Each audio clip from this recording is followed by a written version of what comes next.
Merci quatrième. Vraiment merci, ça me fait plaisir de savoir que vous partagez comme ça sur Instagram des idées pareilles. Ça veut dire que vous êtes très reconnaissant par rapport à mon travail. Ça veut dire que mon travail vous aide. Donc moi, je continue de cette manière. Hein. Ok? Moi je trouve que je... Quelle est la fonction de référence ici?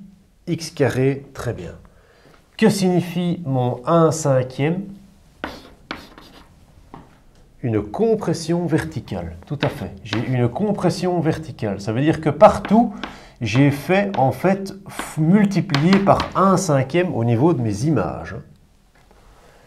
Que signale ici mon x plus 2 quand c'est à l'intérieur au niveau de la variable?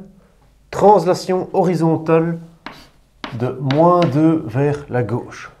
Très bien. Que signifie mon -3? Translation verticale vers le bas de -3. C'est tout à fait ça. Donc, première étape, on vous demande de représenter cette parabole. Donc le sommet, on est d'accord que dans une fonction normale, votre sommet il était en 0, 0, 1, 1, 2, 4, -2, -4. Ça, on a passé des heures à faire tout ça, à dessiner tout ça. Ici, maintenant, notre sommet, qu'est-ce qui s'est passé s'il a fait de 2 vers la gauche et descendu de 3 vers le bas? Ok, il a ces coordonnées là. -2, -3. Ça, c'est les coordonnées de mon sommet. 1, 2, et puis je descends de 3. Voilà, ça c'est mon sommet. J'ai déjà un point qui tombe bien. Maintenant, on vous demande de choisir un autre point qui est à l'intersection des quadrillages. Vous avez des quadrillages d'unité 1.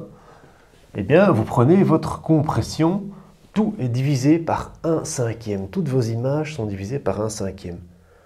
Ben, si vous prenez, on avait dit que c'était 1, 1. Un second degré, si je prends pour un x carré, c'est 1, 1. Quand j'avance de 1, je grimpe de 1. Si j'avance de 2, je grimpe de 4. Si j'avance de 3, je grimpe de 9. Si j'avance de 4, je grimpe de 16. Si j'avance de 5, je grimpe de 25. On est d'accord, hein? Alors, si vous prenez 1 que vous divisez par 5, ben, ça ne va pas le faire. Hein? Regardez, si vous prenez ce 1 ici, divisé par 5, 0,2, ça ne tombe pas sur un quadrillage. Si vous prenez 4 divisé par 5, ça ne tombe pas sur un quadrillage. 9 divisé par 5, ça ne tombe pas sur un quadrillage. 16 divisé par 5, ça ne tombe pas sur un quadrillage. 25 divisé par 5, ça fonctionne. Ça va faire 5. Donc ça veut dire que quand on avance de 5, horizontalement, on grimpe de 5. Ok? Donc je viens ici. J'avance de 5. 1, 2, 3, 4, 5. Et je grimpe de 5. Ça veut dire que je suis en -3 ici, d'accord? Je grimpe de 5. 1, 2, 3, 4, 5, je suis là. Donc, j'avance de 5, je suis bien en 3. Je grimpe de 5, je suis bien en 2. Si je prends le point 3, 2, eh bien c'est bien un point de la parabole qui est à l'intersection du quadrillage. On est bien d'accord? Alors j'ai la même chose de l'autre côté. Je peux très bien reculer de 5 et grimper de 5. Donc je recule de 1, 2, 3, 4, 5. Je suis donc en -7. Et je grimpe de 5. 1, 2, 3, 4, 5. Je suis ici, je suis bien en -7, 2. D'accord? Donc ma parabole, elle est bien ici. On vous demande d'esquisser cette parabole. Esquisser, c'est la tracer approximativement, mais on passe par ces points bien choisis. On a trouvé notre sommet en -2, -3, et on a trouvé nos points ici, qui sont à l'intersection des quadrillages. On est d'accord? Regardez, si on tape sur un logiciel, on obtient ceci, comme ça c'est plus propre. L'étape suivante qu'on vous demande, c'est de chercher les intersections avec l'axe X. On est d'accord que vous voyez sur le dessin très précisément, mais l'intersection avec l'axe X, c'est ceci et ceci, d'accord?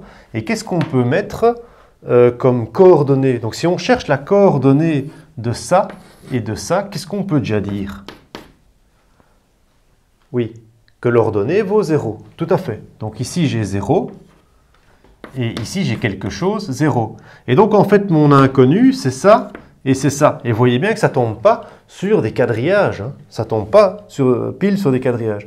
Et donc, on va justement maintenant arriver avec notre second degré pour chercher à trouver ces deux points d'interrogation ici. D'accord? Donc, comme on sait que nos ordonnées vaut 0 et 0, ça veut dire que ceci, f de x, vaut 0. D'accord? Donc, on peut écrire cette équation 1 cinquième x plus 2 au carré moins 3 égale à 0. Ça, c'est bien une équation du second degré. Comment est-ce qu'on pourrait faire? Delta, d'accord? Alors, développons. Il faut d'abord tout développer. On fera aussi ça en delta pour s'il y en a qui ont l'idée, on le fera juste après. Mais d'abord, développons.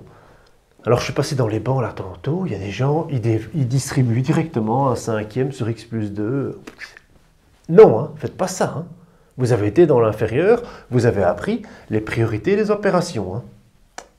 Merci. Hein. Merci. Oui, ça m'a vraiment fait plaisir. Oui, oui. X plus 2, c'est un produit remarquable. Donc, x plus 2 ici, il ne faut déjà pas se tromper là-dedans. Qu'est-ce que ça fait ce produit remarquable? A plus b au carré.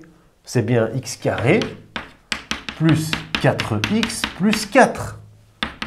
1 cinquième moins 3 égale à 0.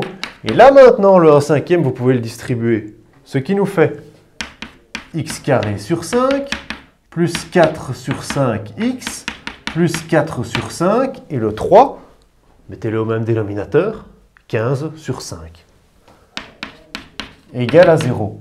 Et là maintenant, ces deux-là, on peut les mettre ensemble. Ça fait bien moins 11 cinquièmes. X carré sur 5 plus 4 cinquièmes de x moins 11 cinquièmes égale à 0. Et là, vous avez les conditions pour delta. Vous avez bien ax carré plus bx plus c égale à 0. A, il vaut quoi? Ben, il vaut 1 cinquième.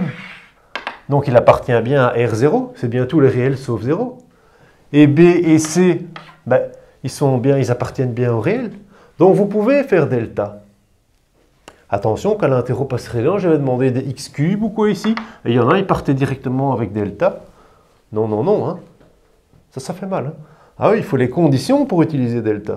Conditions d'utilisation. D'accord? Alors, oui, tu veux multiplier le tout par 5. Pourquoi pas? C'est une bonne idée. Hein. On peut très bien faire ceci.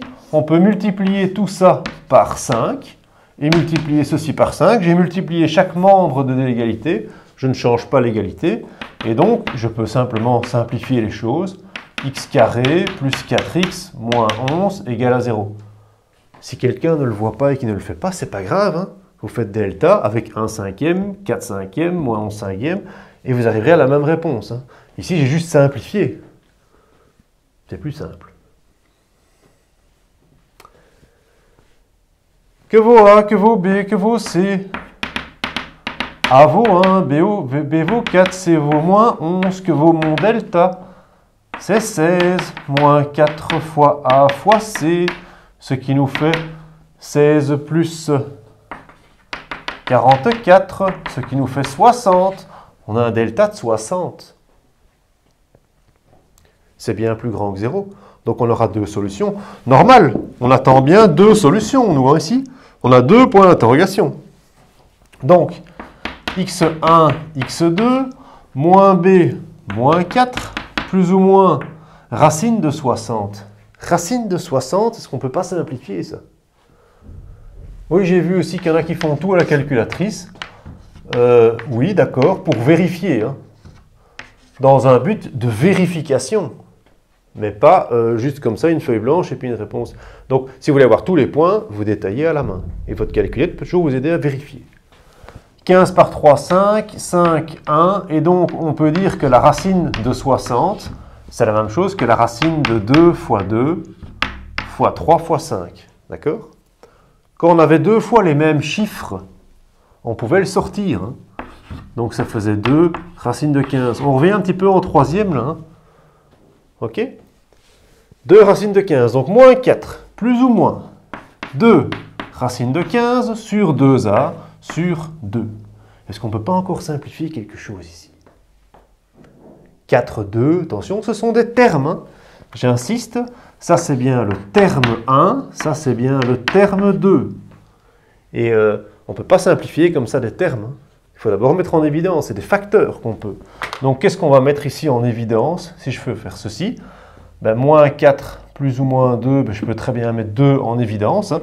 Je peux mettre 2 en évidence. Pour avoir moins 4, je vais mettre moins 2, plus ou moins racine de 15, le tout sur 2. Et maintenant, j'ai bien des facteurs. Là, vous venez de construire des facteurs, hein. Facteur 1, facteur 2. Oui, oui, oui. Merci. Non, merci. Facteur 1, facteur 2. Donc là, on peut simplifier. Touc, tac. Ça nous fait moins 2 plus ou moins racine de 15. Voilà nos solutions x1 et x2, nos deux solutions différentes. Donc on peut les mettre. Complétons nos points. Ce point-ci, eh bien, ce sera moins 2 moins racine de 15 et 0. Et ce point-là, ce sera moins 2 plus racine de 15, 0. D'accord? Ça, c'est fait avec delta. Il y avait moyen de le faire aussi sans delta. Tout à fait. Le faire sans delta. Donc ceci, c'était avec delta. Mais on peut très bien le faire sans delta. Et sans delta, recopions notre équation. 1 cinquième x plus 2 au carré moins 3 égale à 0. Si je le fais sans delta, où est-ce qu'on avait fait ça? Dans les vidéos et dans nos cours sur la démonstration de delta, quand on ne connaissait pas encore delta, en début d'année, on faisait des trucs comme ça. Allons-y, ça va être même encore beaucoup plus court, vous allez voir. Je veux isoler x, hein. Qu'est-ce que je fais? Moins 3 passe de l'autre côté. Ça nous fait 1 cinquième x plus 2 au carré égale à 3. Qu'est-ce que je veux encore faire partir? 1 cinquième. S'il passe de l'autre côté, il devient fois 5. Donc, x plus 2 au carré égale à 15. Vous vouliez faire quoi maintenant? Faire partir le carré. Comment on faisait partir le carré? Racine et plus ou moins devant la racine. N'oubliez pas ce plus ou moins devant la racine. Ça nous fait x plus 2 égale à plus ou moins racine de 15. Racine de 15, on ne sait pas simplifier. Ce qui nous fait x vaut quoi? On a presque fini. Le 2, on va le faire passer de l'autre côté. X est égal à moins 2, plus ou moins racine de 15. Et donc on retrouve bien les mêmes réponses. Moins 2 moins racine 15. Moins 2 plus racine 15. Ok. Vous voulez encore regarder à la machine à calculer combien ça fait? Ça, c'était moins 5,87, 0. Approximativement, hein, moins 5,87. Et celui-ci, approximativement, c'est 1,87. Alors regardez là. Regardez sur le graphique. Est-ce que c'est bien ça? Oui. Donc on a bien trouvé les intersections avec l'axe X. Il ne nous reste plus que l'intersection avec l'axe Y. Intersection avec l'axe Y, ben, en gros, ça veut dire qu'on cherche la coordonnée de ce point-là. Si je veux faire intersection avec l'axe Y, qu'est-ce qui se passe à ce moment-là? X vaut 0, tout à fait. X vaut 0. Alors que là tantôt, ben, c'était votre ordonnée, c'était votre Y qui valait 0 quand on faisait les intersections avec l'axe X. Mais si maintenant avec l'axe Y, c'est le X qui vaut 0. Donc comment vous faites? Vous remplacez simplement X par 0 ici dedans. À la place de X, vous mettez 0. 0 plus 2. 2 au carré. 4. 4 fois 1 cinquième. 4 cinquièmes. 4 cinquièmes moins 3. 4 cinquièmes moins 3. On met tout sur 5. Ça me fait 4 moins 15. Ça me fait moins 11 cinquièmes. Donc, vous avez bien une ordre. Donc, qu'est-ce que j'ai fait? J'ai juste remplacé x par 0. Hein. Ceux qui ne voient pas, j'ai fait 1 cinquième. 0 plus 2 au carré. Moins 3 égale. Et j'ai trouvé ceci. Donc, ça veut dire que j'ai le point 0. Moins 11 cinquièmes. Moins 11 cinquièmes à la machine, c'est moins 2 quelque chose. Et c'est bien ceci. Oui. Tu veux bien te taire là-bas, s'il te plaît, parce que on attend pour l'exercice 2. Allez, c'est parti. Le moins ici, qu'est-ce qu'il veut dire? Symétrie orthogonale d'axe X. Tout à fait. Le 4, qu'est-ce qu'il veut dire? Étirement vertical fois 4. Toutes les images sont multipliées par 4. Ici, x moins 5 au carré. Contraire, donc translation de plus 5 vers la droite. Moins 1. Translation verticale vers le bas, moins 1. Donc, rappelez-vous votre fonction de référence x carré. 0, 0, 1, 1, 2, 4, moins 2, moins 4. On est bien dans quelque chose comme ceci. Alors ici, notre sommet qui était en 0, 0, qu'est-ce qu'il est devenu? Plus 5, moins 1. J'avance de plus 5. 1, 2, 3, 4, 5 et je descends de 1. Mon sommet, il est là. Il est en quoi? En 5, moins 1. 5, moins 1. J'ai trouvé mon sommet. On me demande également de trouver un point qui sera à l'intersection des quadrillages, un point bien choisi. Alors pour ça, vous allez prendre votre étirement vertical x 4 et votre symétrie. D'accord? Donc vous savez déjà qu'il y a une symétrie, donc d'office que le truc ici, il regarde maintenant en bas. Il ne regarde plus en haut. Donc il va être comme ça, mais il fait un étirement de 4. Normalement, quand vous avancez de 1, vous descendez de 1, s'il est en bas. J'avance de 1, je descends de 1. Si j'avance de 2, je descends de 4. Mais ici, je fais x4.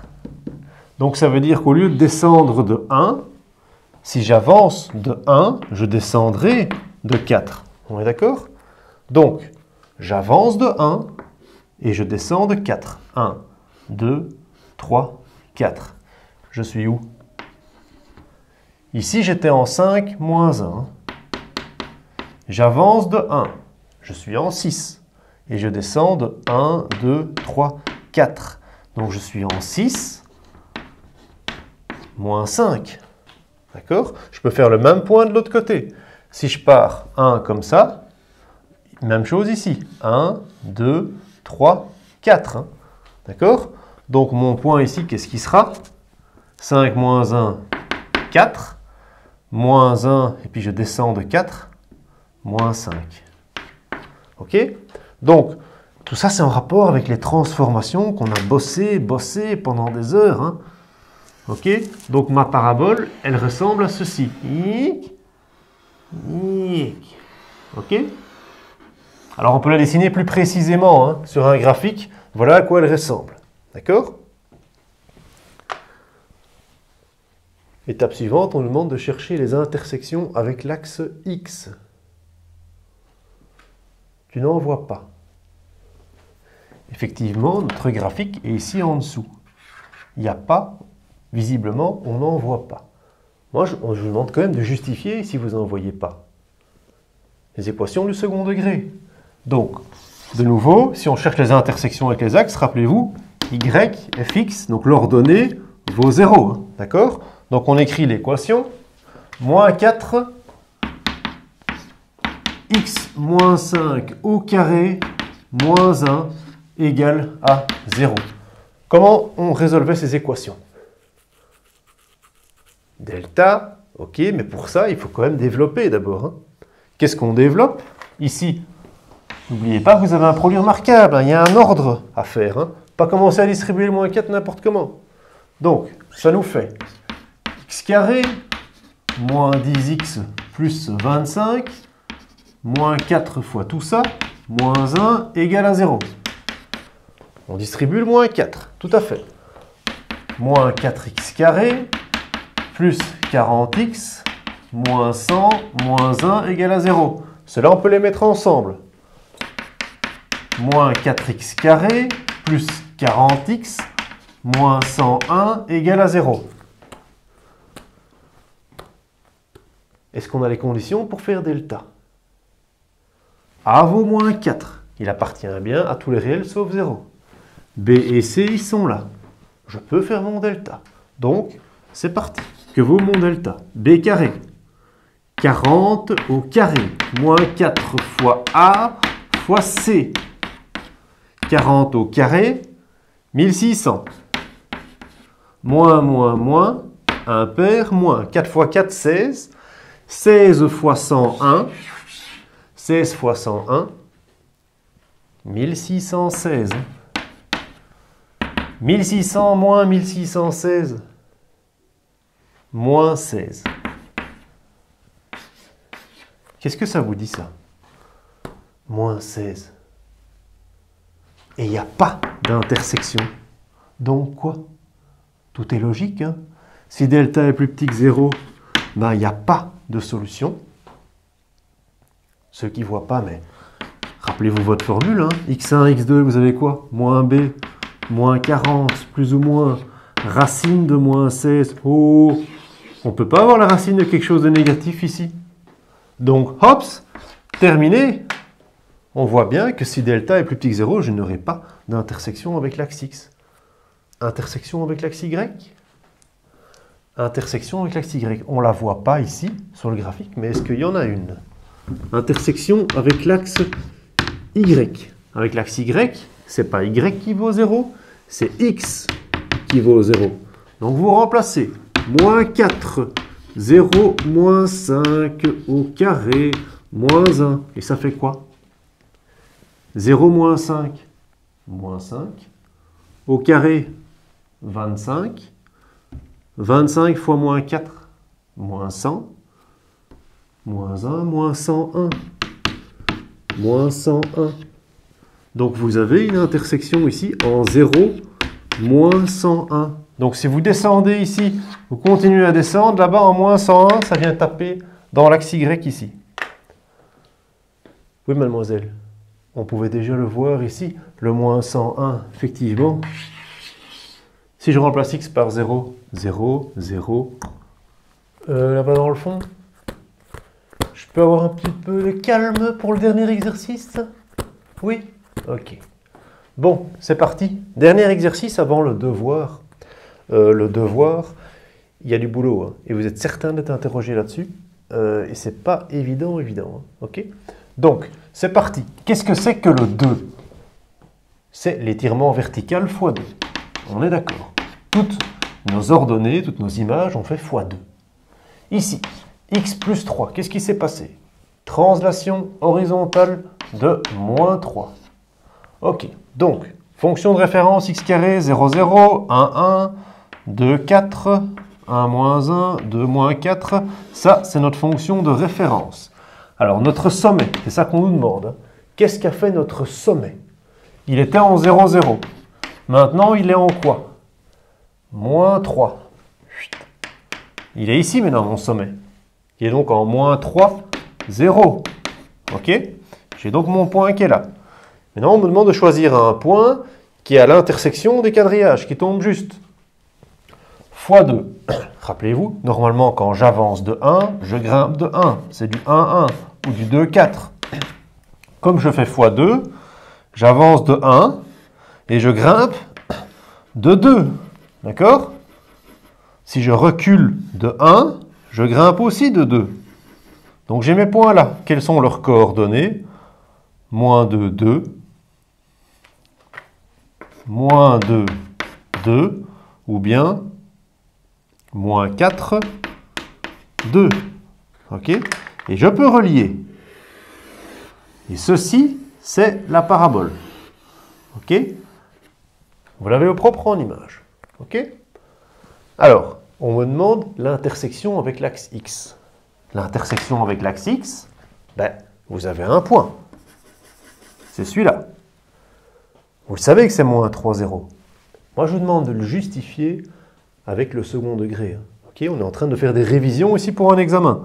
Donc, ce point-ci, vous savez déjà que c'est moins 3, 0. Et comment est-ce qu'on peut le justifier avec delta? Le 0, c'est notre ordonnée. Tout ça vaut 0. Donc, on peut résoudre notre équation. D'accord? On peut résoudre notre équation de x plus 3 au carré égale à 0. Oui, là-bas. Il n'y a qu'une seule intersection, effectivement. Tu devines déjà que delta sera égal à 0. Intéressant. On va le faire. OK? On développe. X plus 3 au carré. Produit remarquable. Hein? X carré plus 6x plus 9 multiplié par 2. Le 2, on peut le distribuer. Oui. Ou bien on peut aussi le passer de l'autre côté. Hein? 0 divisé par 2, il disparaît. Hein? D'accord? On peut très bien avoir x carré plus 6x plus 9 égale à 0. Je fais ici avec delta. Hein. Je sais qu'il y a des chemins plus courts sans delta, mais je fais de la révision pour que vous compreniez ces histoires. Que vaut delta dans ce cas-ci?